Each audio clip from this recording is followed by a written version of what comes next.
Minnie, IronsinFire here. Whew, chapter 2 was a toughie.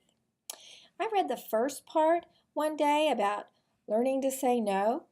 So I was standing on my holy ground the next night at cheerleading practice when the team mom asked me to bring snacks the next week.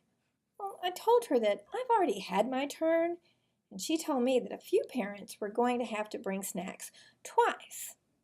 So I took hold of my right to say no and take back my Sabbath, and I told her that I was taking margin in my life, and that meant saying no. Well, she looked at me kind of funny and said, okay, and she guessed she'd bring the snacks next week too. So that night, in bed, I was trying to finish up the last chapter, and I got to the part about unhealthy self-denial, and I couldn't help but keep thinking about how tired the teen mom looked. I think that's called conviction.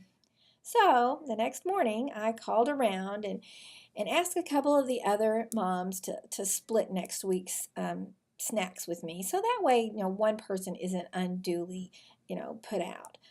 So then, well, God made me call the teen mom, and I had to apologize. So, on a brighter note, you remember Monday nights we quit jump classes and started having mommy-daughter nights at home? Well, last week was so cold and rainy, so we did have it in the house.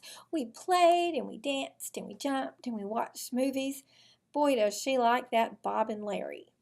Well, she said it was the most fun she had ever had. Who would have thought?